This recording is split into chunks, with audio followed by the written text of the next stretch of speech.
usang, dipotong gitu ya Bu ya. Itu ikhtiar untuk menumbuhkan tanaman. Itu butuh proses, butuh perjuangan. Sekarang yang kita bahas adalah bagaimana kita menumbuhkan manusia. Kalau ibu tanamannya tumbuh, berbunga, berbuah, seneng napa mboten Bu? Seneng nggih? Nek tiang Surabaya gadah tanaman berbuah niku senenge eram, nek tiang desa pun biasa. Nek tiang Surabaya langsung difoto mlebet ten Instagram, saking senenge gadah woh-wohan niku nggih. Nah, itu kalau bahasa Al-Qur'an itu namanya qurrata a'yun, menyenangkan mata. Siapa yang biasanya kalau berdoa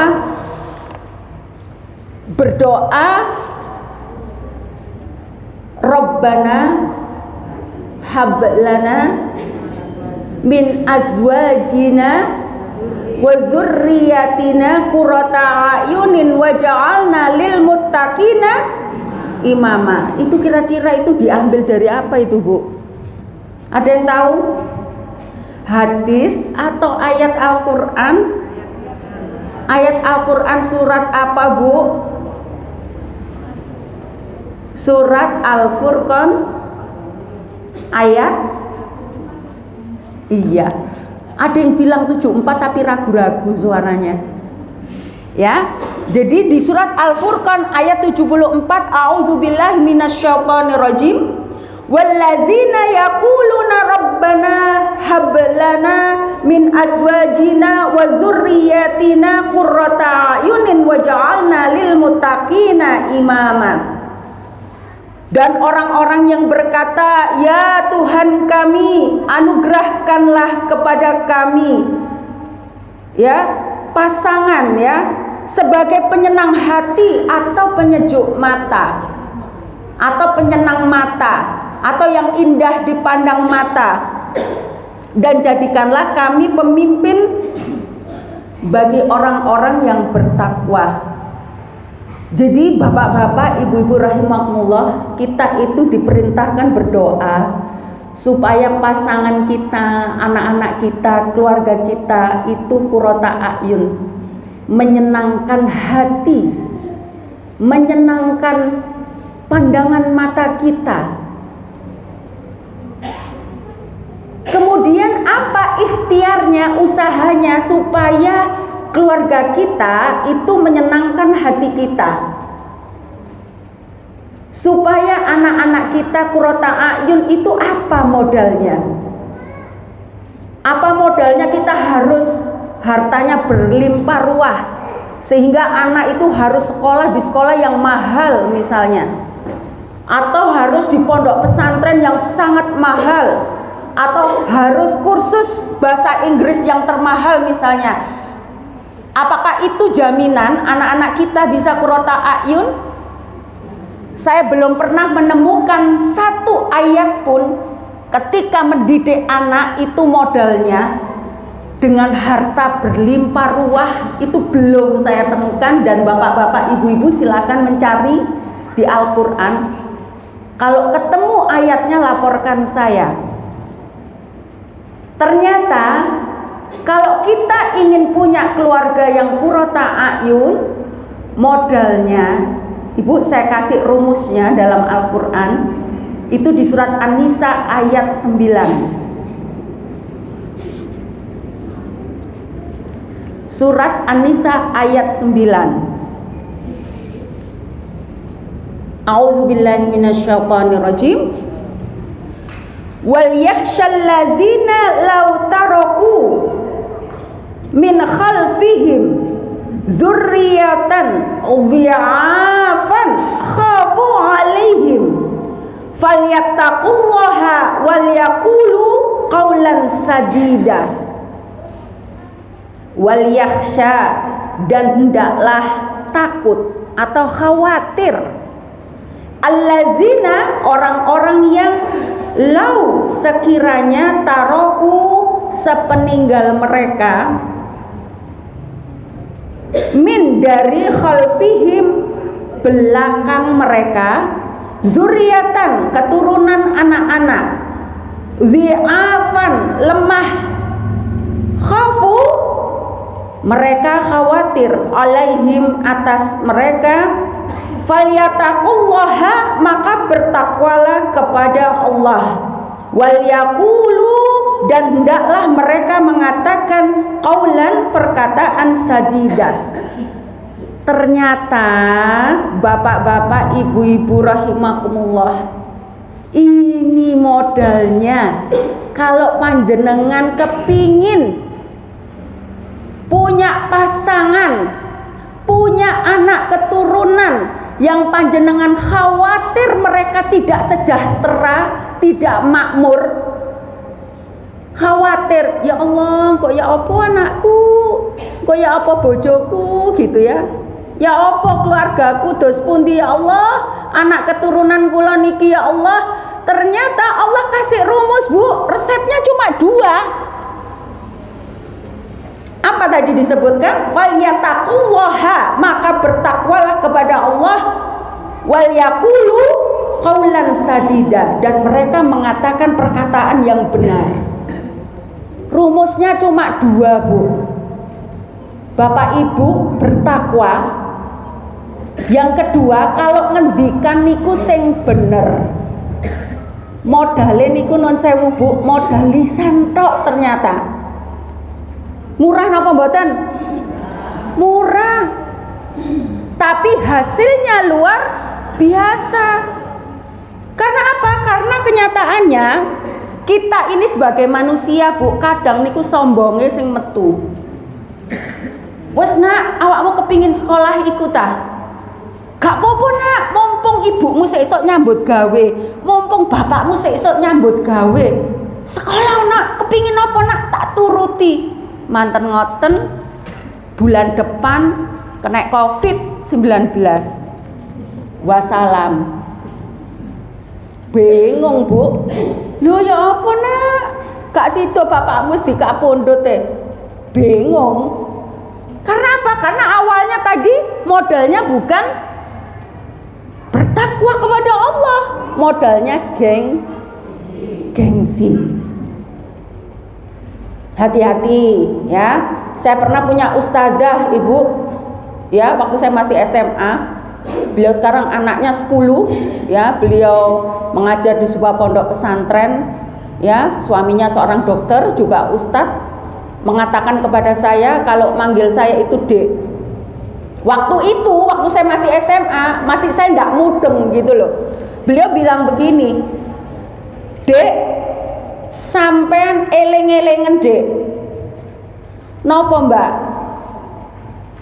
Masih tuku sandal japit Dek, konsultasi nang Allah. Dalam hati saya, lalapo tuku sandal japit kok ate konsultasi nang Allah. Dulu Bu, waktu saya masih SMA, tuku sandal japit kok konsultasi nang Allah.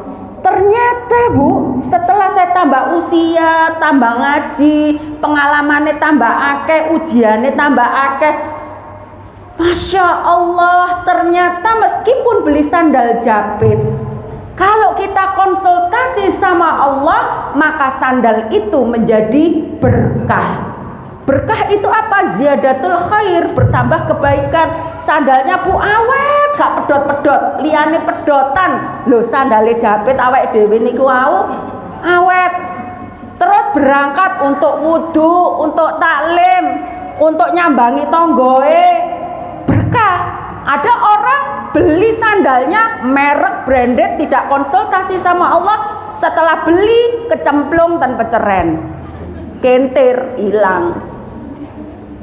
Oh, ternyata begitu ya. Meskipun sederhana, tapi kalau kita konsultasi sama Allah, itu ada pertolongan Allah.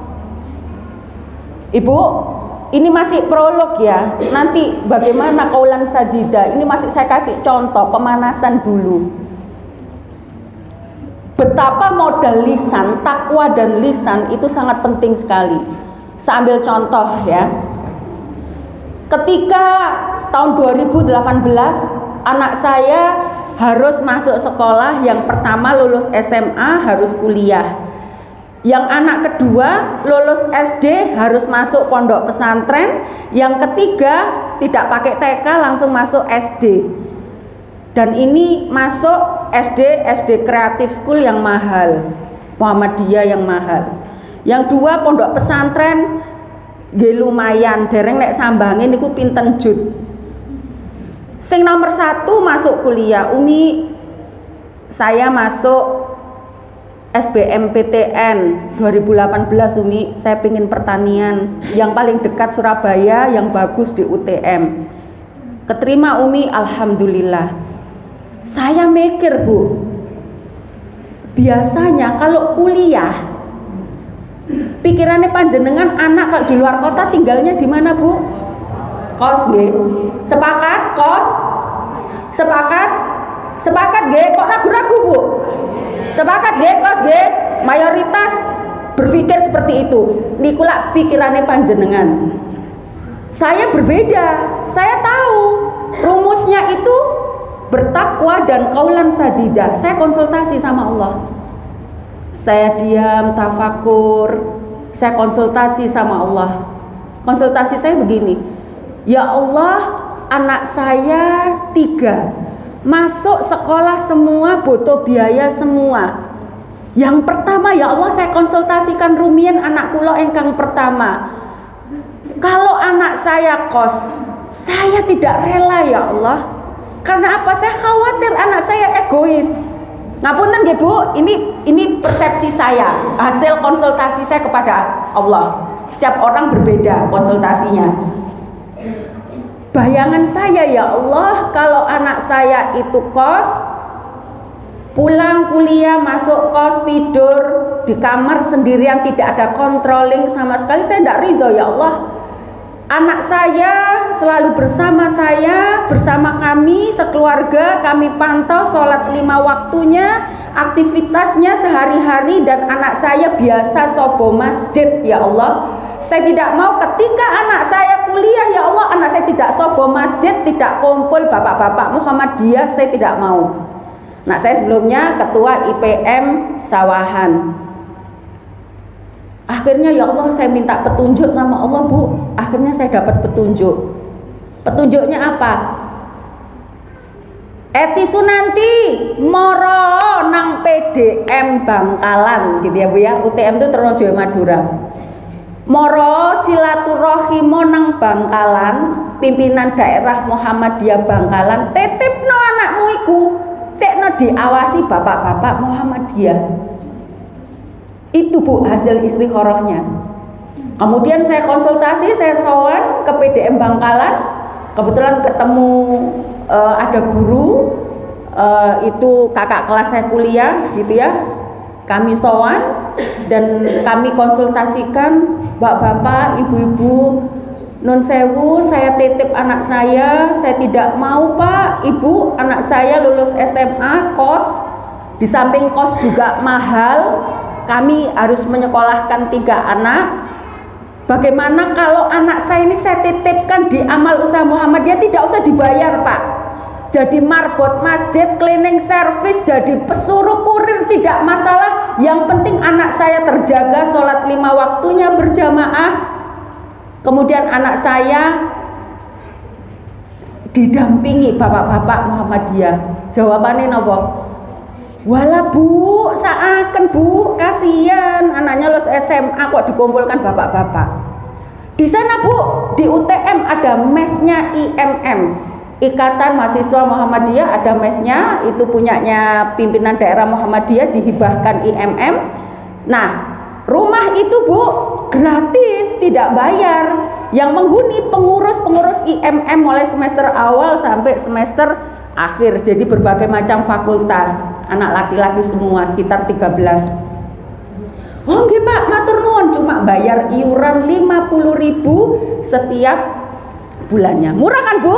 Kalau kos berapa Bu? Samonten Bu, ya Allah, nggih. Kemudian apa yang terjadi Bu? Karena ini petunjuk Allah, dimudahkan sama Allah. Pertama Bu, anak saya sudah membuat saya spot jantung. Spot jantung maksudnya spot jantung kagum gitu ya. Umi, tadi waktu ospek di kampus ada kelompok, tidak usah saya sebutkan, kelompok mahasiswa non Muhammadiyah, kemudian bertanya, leadernya begini, di sini ini kan organisasi ini semua kan A semua kan gitu, nggak ada yang Muhammadiyah kan gitu. Anak saya ngacung, kamu ngacung sendiri, saya Muhammadiyah. Terus kok kendele? Iya Mi, bismillah gitu, doanya Umi, Masya Allah Bu ya.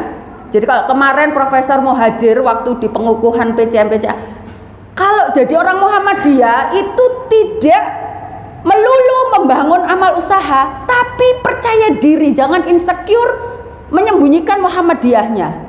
Sampaikan kepada masyarakat bahwa Muhammadiyah itu begini loh gitu. Itu pertama Bu, itu saya sudah spot jantung ya, spot jantung, wah Masya Allah, speechless gitu ya. Yang kedua, biasanya di base camp itu yang jadi ketua takmir itu semester akhir. Anak saya semester 3 sudah jadi ketua takmir. Alhamdulillah, berarti dipercaya. Sebentar lagi Bu, sudah jadi ketua IMM pengkaderan, alhamdulillah. Sebentar lagi Bu masuk di BEM, Badan Eksekutif Mahasiswa. Saya bilang gini, nak, kamu jangan banyak-banyak organisasi nak, niatmu kuliah loh. Umi jangan khawatir Mi, insya Allah Allah mudahkan. Ternyata apa Bu, prestasi kuliahnya cepat dan dapat beasiswa, IPK-nya tinggi. Itu karena kita apa Bu, resepnya ini ya, falyattaqullaha walyaqulu qaulan sadida.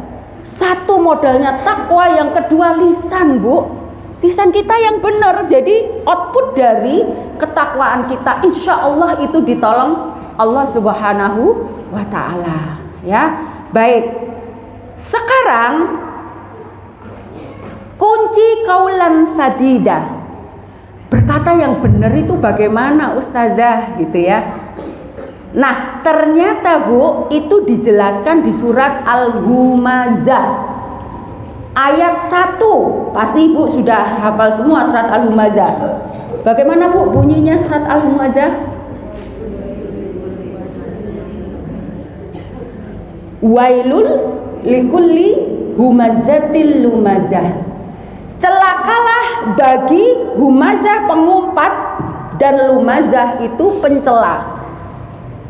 Jadi Bu, para mufassirin menjelaskan humazah itu verbal abuse ya, kriminal perkataan dengan lisan, dan humazah itu verbal abuse dengan gestur tubuh ya. Jadi verbal abuse itu apa?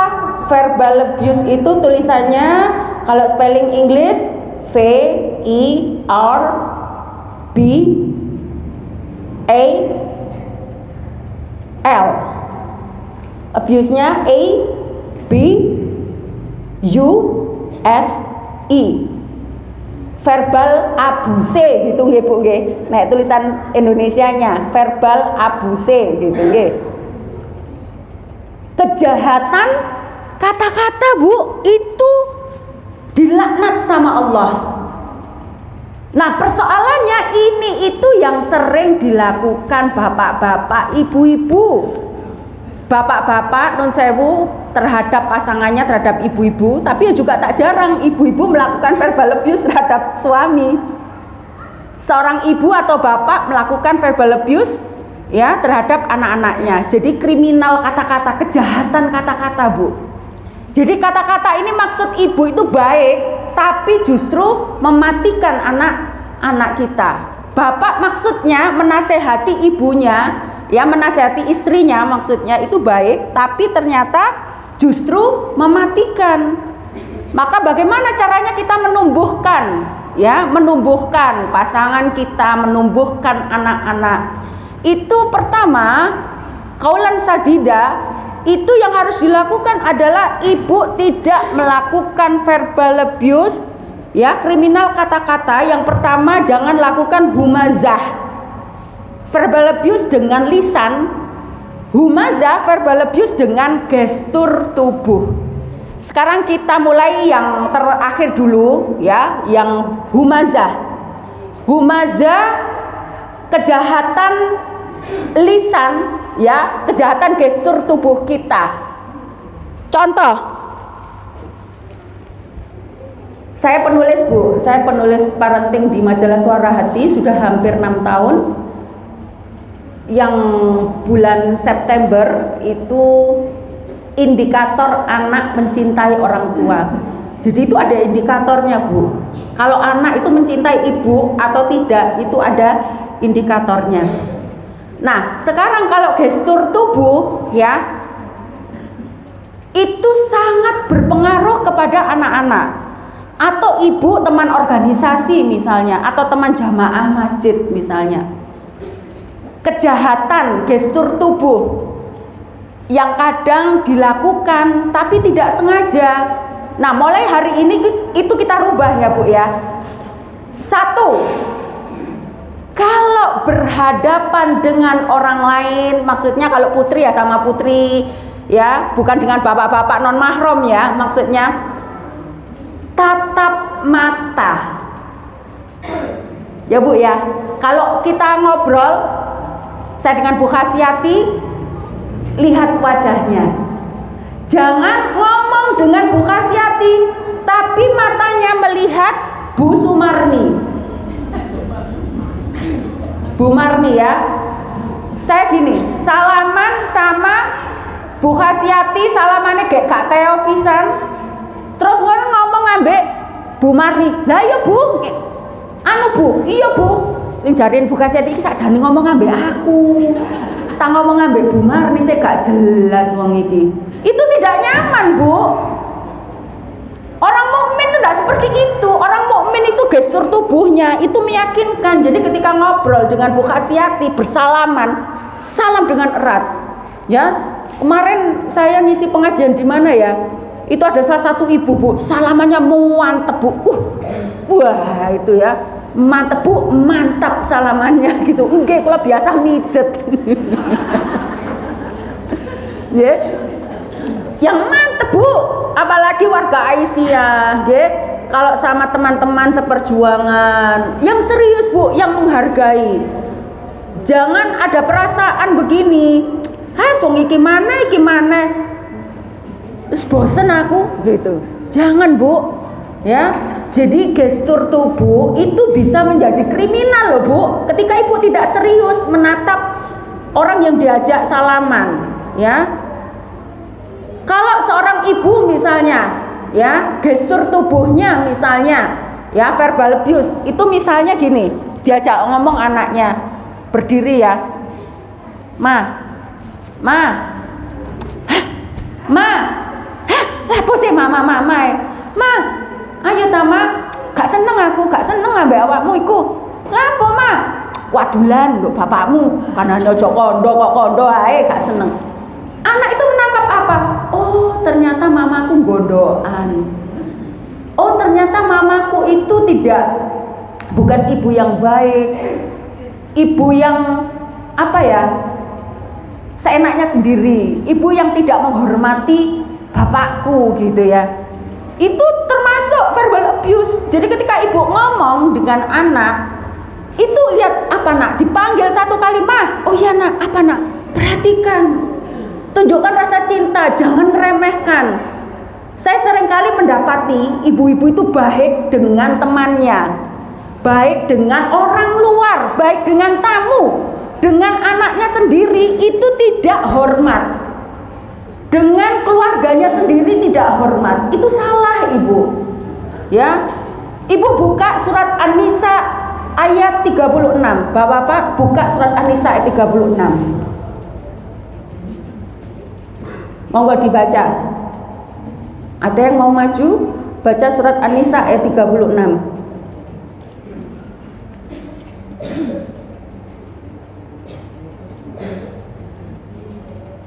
Jadi Ini lumazah dulu ya. Nanti yang humazahnya agak sedikit panjang. Ya, ini yang lumazah dulu. Sudah ketemu Ibu? Surat An-Nisa ayat 36. Monggo maju. Monggo maju, Bu. Monggo maju. Sama Arabnya sini, Bu. Monggo dibaca ini, Bu, pakai mic sini.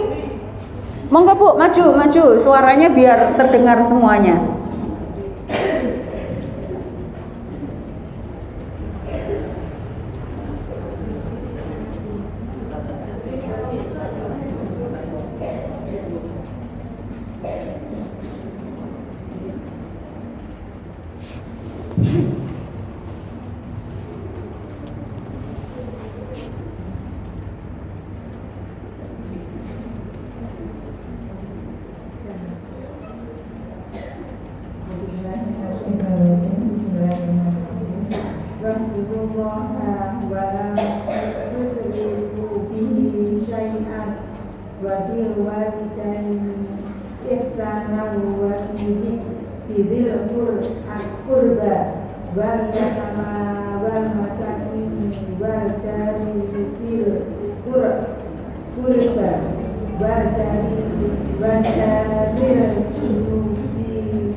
Ya, artinya dan sembahlah Allah dan jangan kamu mempersekutukannya dengan sesuatu apapun, dan berbuat baiklah kepada kedua orang tua, karib kerabat, anak-anak yatim, orang-orang miskin, tetangga dekat dan tetangga jauh, teman sejawat, ibnu sabil, dan hamba sahaya yang kamu miliki. Sungguh Allah tidak menyukai orang yang sombong dan membanggakan diri. Iya, terima kasih Ibu matur nuwun. Jadi Ibu, di surat An-Nisa ayat 36 ini menunjukkan relationship sebuah hubungan. Jadi kalau kita ini mau menjalin hubungan dengan manusia, maka modal pertama itu adalah sembahlah Allah, wa'budullaha, kemudian la tusyrik billah. Rumusnya itu, Bu, saya menulis buku judulnya Rumus Birrul Walidain. Jadi kalau kepingin anak-anak kita birrul walidain, berbakti kepada kedua orang tua, rumusnya itu satu, Bu, tauhid, wa'budullaha la tusyrik billah. Sudah itu. Ibu silahkan cek ayat-ayat tentang birrul walidain, pasti selalu diawali dengan menyembah Allah dan jangan menyekutukan Allah. Itu kuncinya, Ibu. Kalau kita mendidik anak orientasinya materi, orientasinya hubbud dunya, jangan harap panjenengan akan punya anak-anak yang berbakti kepada orang tua. Kemudian yang kedua yang perlu saya sampaikan, bahwa ketika kita ini ingin menjalin hubungan baik dengan manusia yang lain, maka itu ada urutannya. Pertama, perbaiki hubungan dengan Allah, kemudian yang kedua perbaiki hubungan dengan orang tua, baru dengan kerabat saudara kita itu diperbaiki, ya. Kemudian baru orang luar, Bu, tetangga dekat, kemudian tetangga jauh, baru dan seterusnya teman sejawat. Jadi jangan sampai ibu-ibu itu, bapak-bapak baik dengan temannya tapi tidak baik dengan istrinya. Ibu baik dengan bapak pimpinan PCM, dengan pimpinan PRM, tapi dengan suaminya nyengit. Allah tidak suka seperti itu, ya. Atau ibu dengan anak tetangga baik tapi dengan anak sendiri tidak baik. Contohnya apa? Kalau ibu siap sajian, ada suguhan tamu, ono jajan, sing gosong-gosong dikekno sapa? Sing gosong ae iki lho awakmu sing gosong. Iki sing api-api ayu-ayu gawe tamu. Ibu ndak adil kayak gitu itu. Zalim. Anak dikek sing gosong, sing elek-elek, tamu sing api. Loh, itu anak itu tersinggung loh, Bu. Cuman apa? Cuman anak iku apian wis gak apa-apa wis mamaku wis pancene ngono. Paling yo kok meneh yo dikek elek-elek maneh, meneh kaya elek-elek maneh gitu. Ya. Ibu jangan keliru, ya. Sing elek niku, Bu, ya sudah, jangan kalau mau adil, ikhlas, sing elek niku pun kita makan aja. Anak berikan yang terbaik, tamu berikan yang terbaik. Sehingga apa? Anak itu tidak insecure, tidak apa, Bu? Minderan. Aku biasa kecil ambek makku ya dikai elek-elek ngene kok. Akhirnya apa? Dia tidak tampil yang terbaik gitu loh, Bu. Ya. Makanya Allah itu maha luar biasa. Ya, di Al-Qur'an disebutkan itu begitu urutnya, runtutnya gitu loh, Bu. Ya, jadi bukan la tusyrik billah langsung teman dulu, enggak, orang tua dulu, kemudian anak-anak, kemudian tetangga dekat. Jangan terbalik, api tetangga adoh sebelahe musuh. Nah, itu enggak benar itu. Ya, warga Aisyah harus diperbaiki mentalnya, pola hidupnya harus diperbaiki. Kalau mau sesuai Al-Quran dan As-Sunnah, tahapan ini harus dilakukan. Ya, jadi jangan sampai jadi orang Aisyah terkenal di kampung orang, di kampungnya sendiri tidak terkenal. Ya, itu terkenal baiknya maksudnya ya. Baik Ibu, sekarang kita akan mengkaji tentang verbal abuse, tentang humazah. Verbal abuse dengan lisan yang akan mematikan anak-anak kita. Lisan bapak-bapak, lisan ibu-ibu yang mematikan anak-anak, atau lisan bapak yang mematikan ibu-ibu. Karena apa? Apabila verbal abuse ini dilakukan, secara psikologi akan menimbulkan atau memunculkan sebuah penyakit jiwa yang itu bermacam-macam.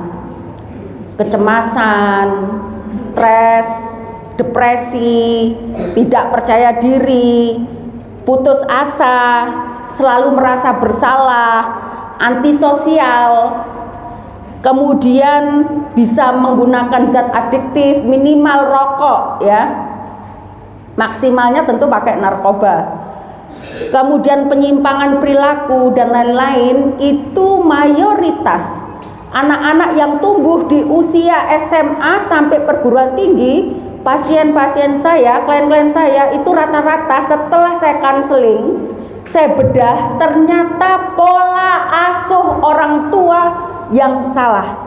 Yaitu karena apa? Perilaku verbal abuse ini, humazah dan lumazah, itu dilakukan ketika anak-anaknya masih kecil dan itu terbiasa. Ya. Apa itu verbal abuse yang biasa dilakukan orang tua terhadap anaknya atau seorang suami terhadap pasangannya? Yang pertama, ya, yang pertama name calling. Name calling, calling itu memanggil, name nama, memanggil nama dengan nama panggilan yang buruk. Saya yakin ibu-ibu kalau kasih nama bapak-bapak namanya bagus-bagus ya. Misalnya Ibrahim, Yusuf gitu ya, Abdurrahman gitu ya. Itu Bu, ada tetangga saya namanya Abdurrahman Wahid. Bagus kan Bu? Ya kan? Dipanggil apa Bu? Otit. Terus kemudian ada yang namanya siapa gitu Bu, dipanggil bagus gitu, saya lupa namanya. Itu satu keluarga Bu, nama panggilannya buruk semua, dipanggil cuplik. Ada lagi dipanggil sempret. Bagus-bagus namanya, itu nama santri, tapi dipanggil itu gimana gitu ya. Ada lagi panggilan nama-nama yang buruk gitu ya. Dan insya Allah panggilan itu tidak mengingkari hasilnya. Karena dipanggil buruk, Bu, outputnya buruk gitu loh, Bu. Maka dari itu ibu-ibu, kalau sudah berikhtiar anaknya diberi nama yang baik, panggil dengan sebutan nama itu yang terbaik. Nun sewu, anak saya kasih nama, kata keduanya itu selalu saya beri nama surat. Karena apa? Supaya menjadi cinta Al-Quran gitu loh, Bu, impiannya. Faza Al-Kausar, surat Al-Kausar, Faza beruntung. Fada An-Najmah, surat An-Najm, bintang supaya bersinar gitu loh, Bu. Supaya apa? Bagus, panggilan namanya loh bagus. Anak itu percaya diri. Apa artinya namaku Fada? Kenapa kasih nama Fada? Fada itu bermanfaat, nak. An-Najmah itu apa? Surat An-Najm, bintang supaya bersinar. Wah, senyum, Bu, merah. Tumbuh dia karena punya nama yang baik. Yang ketiga, fahma al-a'la. Fahma itu kefahaman, memahami, al-a'la yang maha tinggi. Betul, Bu, Masya Allah. Jadi anak itu cerdas gitu loh, Bu, gampang mikirin.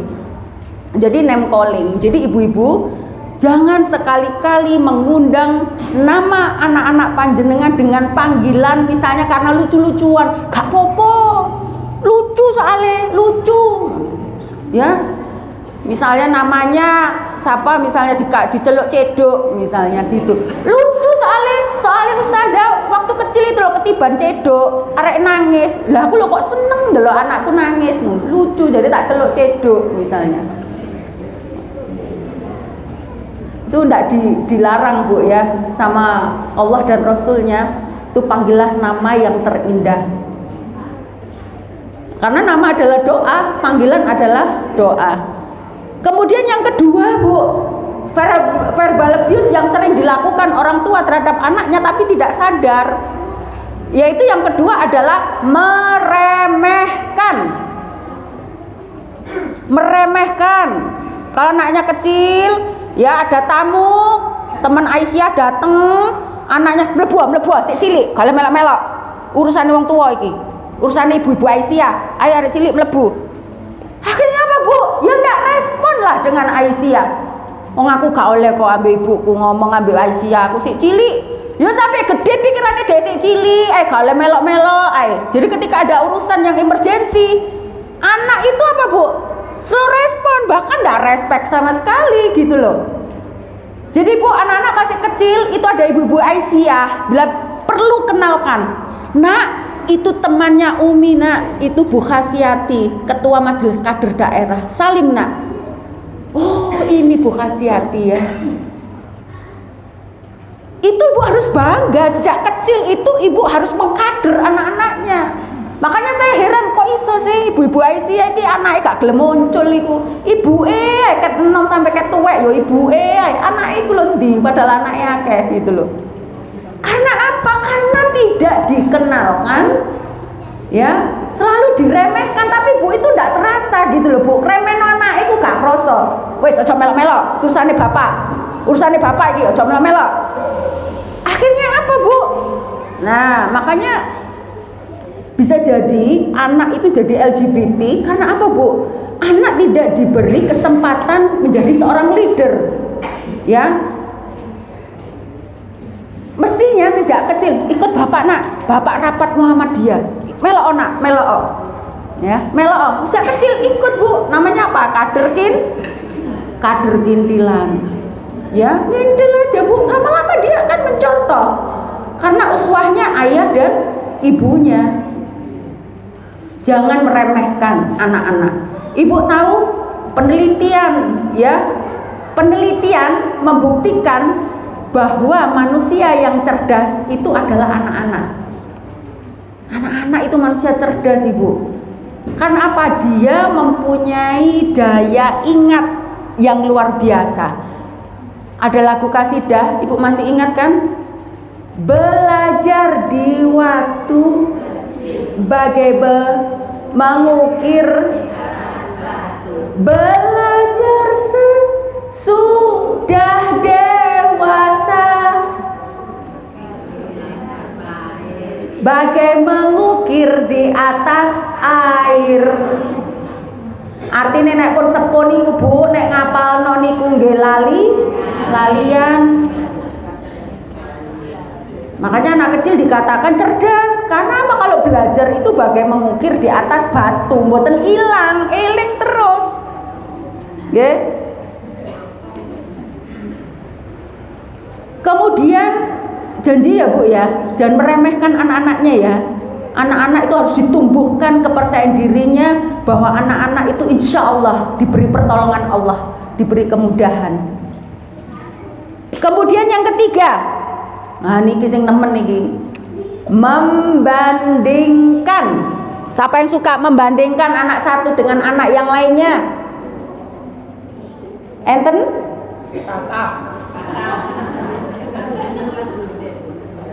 Taubat Bu, taubat Pak. Kon lu nek kok gak kaya mbakmu sih. Mbakmu lu sregep. Bendina lu sholat 5 waktu, awakmu lu kok males sih. Ibu, apa yang terjadi ketika anak dibandingkan? Tambah males. Karena siapapun tidak mau dibandingkan. Ibu mau tidak dibandingkan dengan mantannya suami? Purun apa mboten? Tidak ada Bu yang mau dibandingkan. Ataupun bapak mau dibandingkan mantannya ibu. Oh kurang ajar, aku kok banding-banding no. Dah kan terima Bu, sama dengan anak. Jadi bapak ibu mohon ya Bu ya, saya berwasiat pada diri saya sendiri juga pada bapak ibu sekalian, jangan mentang-mentang itu anak kita, kemudian kita itu semena-mena zolim terhadap anak kita. Jangan bilang anak itu durhaka pada orang tua. Sebelum kita muhasabah, jangan-jangan kita ini orang tua yang durhaka terhadap anak kita. Kalau ada anak yang tidak beres muhasabah, pasti ada orang tua yang belum beres. Ya. Jadi jangan membandingkan Bu, atau membandingkan anak dengan temannya. Saya pernah ada seorang ibu, ya, seorang ibu curhat kepada saya, konsultasi. Beliau seorang penjahit, ekonominya sangat lemah, tapi ambisiusnya luar biasa. Semangatnya boleh, semangat boleh. Anaknya selalu ranking 2. Anaknya yang ranking 1, temannya yang ranking 1 itu anaknya dokter, ibunya dokter, bapaknya pengusaha, fasilitas terpenuhi, les semua diikuti, sementara anaknya belajar sendiri ranking 2. Niku ngersulo sambat, Ustazah saya tidak terima. Kenapa anak saya selalu ranking 2? Kok anak temannya itu loh kok selalu ranking 1? Jadi saya tanya, muda, bapaknya sinten niku? Pengusaha kaya raya. Ibunya dokter. Belajarnya les ini itu. Kira-kira kalau ranking 1 wajar napa mboten? Nggih wajar. Lah panjenengan ngapunten, panjenengan nopo profesinya? Saya penjahit Ustazah, ekonomi saya pas-pasan. Kira-kira mendapat prestasi ranking 2, alhamdulillah bersyukur napa mboten? Itu dia tidak bersyukur. La in syakartum la azidannakum. Selanjutnya, inna azabi lasyadid. Karena dia tidak bersyukur, ngomongso gitu ya Bu ya. Jadi ibu, kita itu kalau berpikir realistis, kemudian kita itu senantiasa bersyukur, menumbuhkan, tidak membandingkan, itu melajunya itu lebih pesat, lebih bagus. Tapi kalau kita membandingkan, energi itu sudah habis Bu, anak itu sudah mengkerat, sudah tidak seneng gitu loh. Ya, jadi jangan sekali-kali membandingkan. Loh terus gimana? Tadi ada saya dengar kenyataan ngono kok. Loh Ibu. Tadi ada yang bilang kenyataan ngono. Meskipun kenyataannya seperti itu, tapi jangan gunakan membandingkan kalau ingin menumbuhkan anak. Cari kelebihannya. Itu yang dimunculkan. Ya Allah nak, gitu. Misalnya mbaknya yang satu sergap sholat, ini agak males, tapi dia rajin korah-korah misalnya. rajin ngepel misalnya. Ya Allah nak, Masya Allah anakku rek rajin bantu mama kora-kora ngepel. Insya Allah nak kamu ahlul surga nak, ahlul jannah. Masih ombo sholate kumar. Tapi dia apa bu? Semangat. Ada enggak sih Rasulullah seperti itu? Kadang itu kita itu bu merasa diri kita itu pintar, merasa diri kita benar sendiri, sehingga apa? Kita itu ngajinya itu kurang itu loh persoalannya. Rasulullah Muhammad Sallallahu Alaihi Wasallam itu pernah bu dan sering sekali melakukan apa? Menumbuhkan seseorang itu luar biasa. Contoh seperti kisahnya Abu Thalha. Abu Thalha itu bu mau melamar menikahi Ummu Sulaim. Abu Thalha niku masih lajang tapi sudah konglomerat bu, kaya raya. Tapi dia kafir Quraisy, ya orang kafir, ya belum masuk Islam. Lah dia jatuh cinta kepada Ummu Sulaim, seorang janda tapi cerdas solihah. Orang cerdas bu, solihah mau dilamar orang kaya. Apa minta mahar harta? Enggak bu, orang cerdas imannya kuat, mintanya apa? Wahai Abu Thalha, kalau kamu mencintaiku, ingin menikahiku, maharnya masuklah Islam. Temuilah Rasulullah, masuklah Islam di hadapan Rasulullah. Halah, masuk Islam. Batine Abu Thalha, gampang iku gitu ya, gampang. Kan gak jaluk harta materi, aku kaya seperti ini. Ndak, cukup Islam aja maharnya. Akhirnya bu, Abu Thalha jalan mendatangi Rasulullah dari jauh. Nampak dari jauh apa perkataan Rasulullah. Nah ini bu, ya betapa hebatnya Rasulullah membangun seseorang. Ini pakai strategi ya, nggak sembarang orang juga dibeginikan sama Rasulullah. Ketika Abu Thalha berjalan, Rasulullah berkata, wahai pejuang agama Allah, datanglah kemari. Ya napa bu perasaan ibu?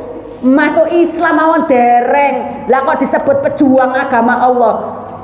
Napa tiang niku mboten tersanjung-sanjung? Nggih tersanjung bu, langsung masuk Islam. Dan setelah masuk Islam betul-betul menjadi apa bu? Sahabat yang memberikan kontribusi jihad baik fisik maupun materi.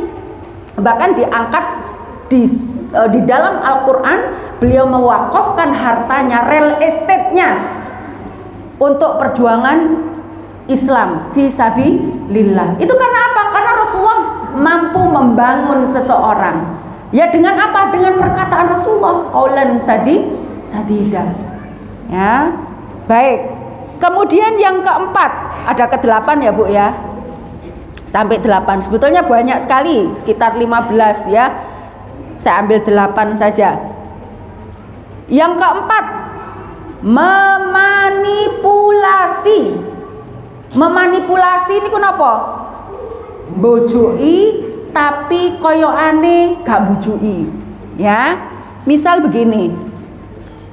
Ibu ngobrol sama temannya keprocut bu, ngomong niku wau mesuh misalnya, padahal ibu mengajarkan anaknya jangan mesuh nak, kalau ngomong yang baik. Ibu saking semangatnya ngobrol sama temannya ngomong yang jelek-jelek, anaknya dengar terus kemudian bilang, mama kok ngomong ngono sih, mama mau ngomong ASU misalnya, ASU misalnya, mama kok ngomong ngono sih. Salah kon gak krungu, salah krungu. Mama lo gak ngomong ngono. Ngono. Lho lah ngomong apa? Apa sih? Iku malu dodolan susu. Dodolan susu. Aja ngomong as. Gak kupingmu salah krungu. Ibu itu doa. Berarti ibu mendoakan anaknya budak.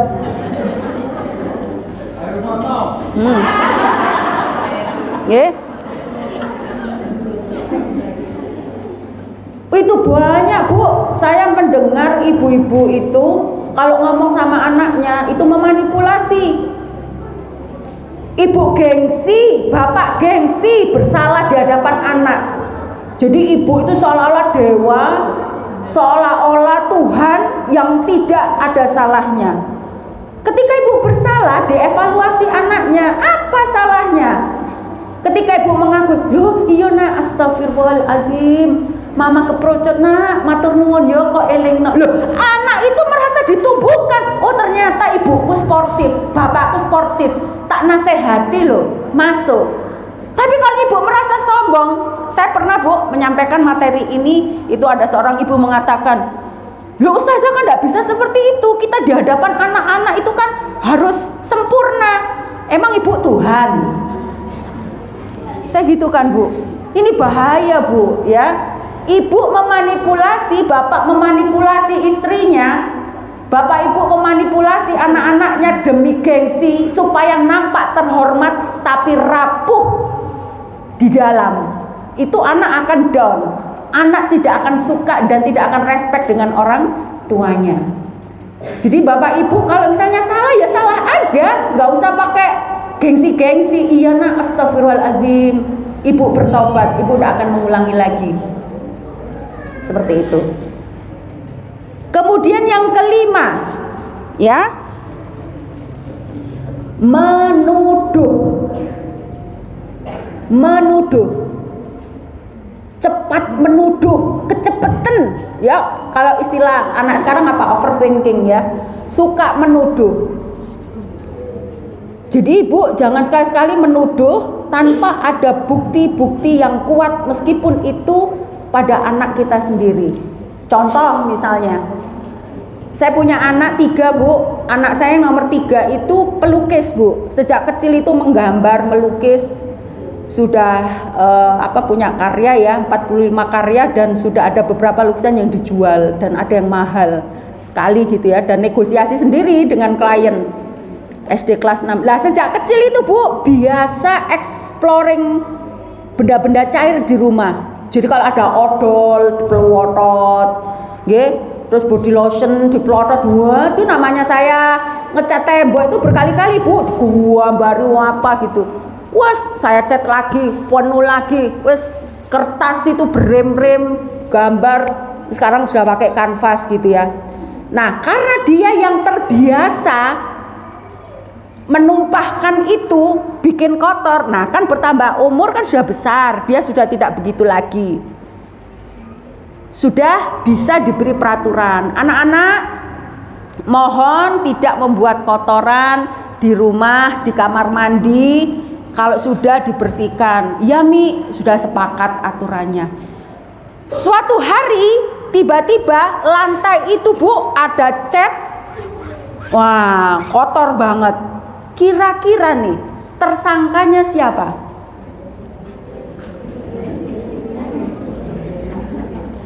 Kira-kira tersangkanya siapa? Anak saya yang melukis kan bu, karena dia terbiasa begitu kan. Tapi saya tidak berani menuduh, meskipun dalam hati saya bu sudah mewakil, iki Fahma, tapi saya tahan bu, karena saya tidak tahu siapa pelakunya, ya kan. Kemudian anak 3 saya panggil, meskipun yang gede, yang mahasiswa SMA, panggil saya. Nak, mohon maaf, Umi mau bertanya, ini perbuatannya siapa? Umi kan sudah buat peraturan, jangan membuat kotoran, boleh tapi langsung dibersihkan. Saya tahu yang besar tidak mungkin lah, dia tidak pernah seperti itu. Enggak Mi, iya. Yang kedua, enggak lah Mi, masa aku kayak gitu, enggak. Fahma, enggak Mi, siapa? Ada tersangka lain. Biasanya ini dalam hati saya, waduh selamat aku gak nuduh. Nah kalau nuduh bu, bisa benci dia sama saya. Siapa kira-kira ini pelakunya? Saya carilah pelakunya, ternyata ponaan saya yang masih TK. Ini. Dok, ini siapa dok? Aku bude. Walah dok, ya wes saya diresiki.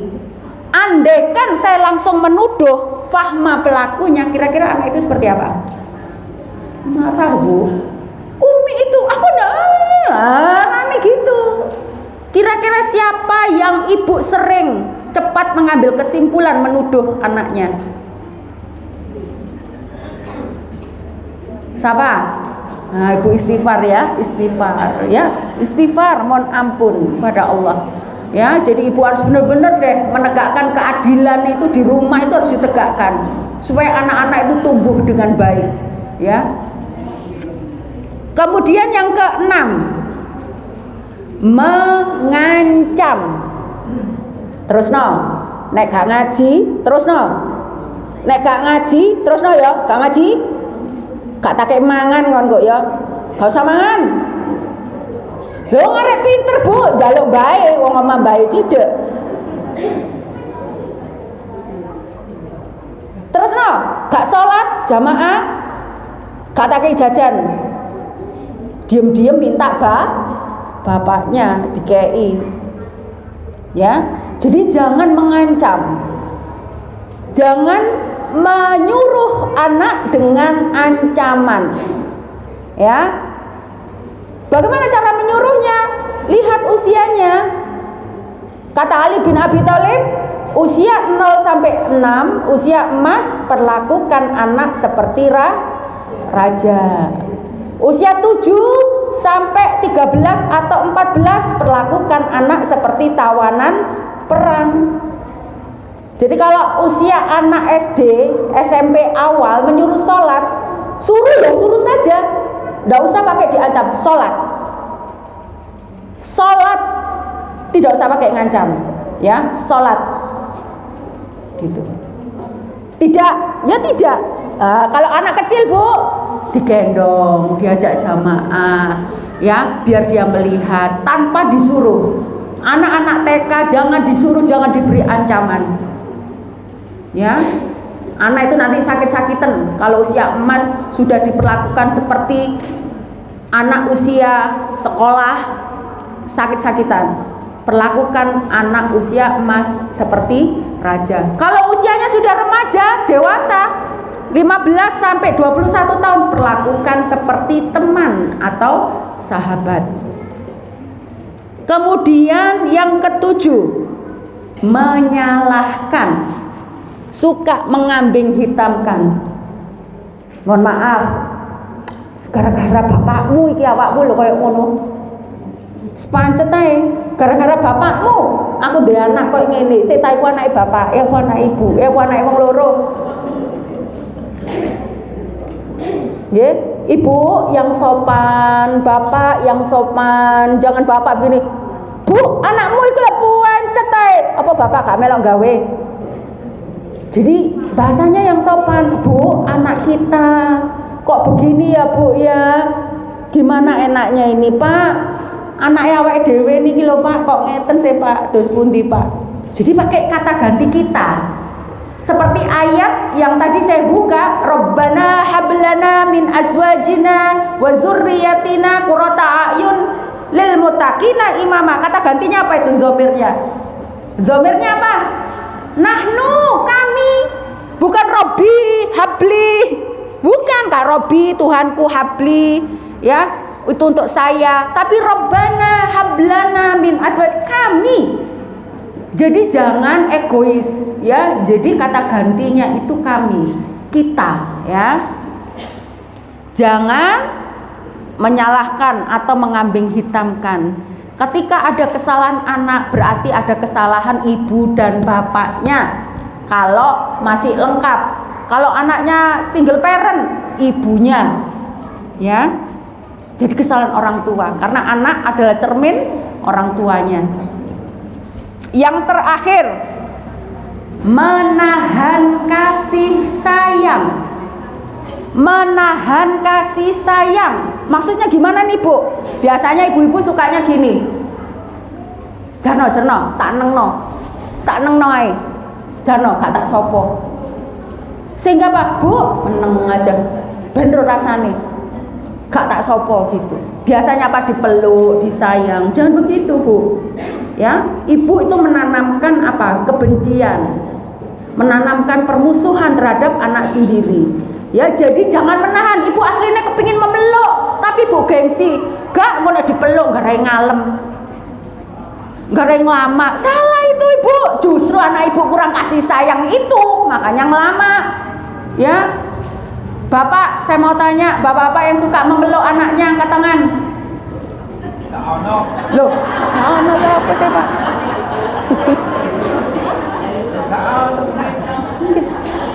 Bapak-bapak angkat tangan, tidak usah sungkan-sungkan. Yang tidak pernah memeluk anaknya. Oh, yang meluk. Alhamdulillah.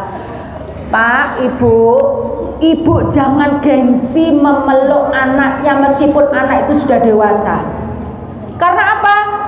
Anak yang usia 0 sampai 6, anak yang harusnya butuhnya kasih sayang, tapi ibu sudah meleter sinau aturan-aturan. Ibu dan bapak punya hutang kelekatan pengasuhan kepada anak. Anak itu Bu bahaya. Kalau anak itu kurang kasih sayang, maka dia akan timbul persoalan-persoalan gangguan kejiwaan ketika dia dewasa. Jadi mumpung belum telat, bapak-bapak, ibu-ibu sing kaku kali putrane mangke wangsul tobat, minta maaf sama anaknya, dipeluk, anaknya dicium.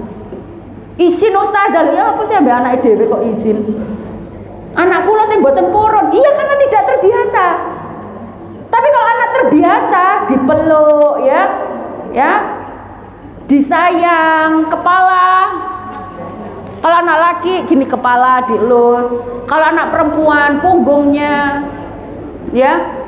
Jadi ibu-ibu, jadi saya pernah menangani kasus Bu, anak itu hafidhoh 30 juz, masuk di UNER beasiswa, anaknya pinter banget. Anak pertama punya adik 4, bapak ibunya orang terpandang ya, juga religius banget gitu. Anaknya ketika kuliah itu musuh sama ibunya, bencinya setengah mati sama ibunya. Jadi kalau di rumah tidak mau sholat, tidak mau mandi, tidak mau makan, hafizah 30 juz. Sekolahnya pinter, musuh sama ibunya. Ustazah minta tolong ustazah itu diruqyah ustazah gitu. Ya saya tidak meruqyah dulu, saya bedah dulu kasusnya apa. Ternyata apa? Ketika saya ngobrol sama anak itu face to face terbongkar semua. Ibunya itu melakukan verbal abuse. Satu, suka meremehkan, kemudian suka membandingkan dengan adiknya, kemudian suka menyalahkan. Adiknya jatuh misalnya. Lalu sekarang anak masih kecil Bu, adiknya papat, adiknya tiba geblak yang disalahkan Mbak Yune. Hanya apa sih adik kok kayak gini? Lah wong aja nersik cilik, gak tau apa do gak tau ning gendong lak nggih geblak bareng.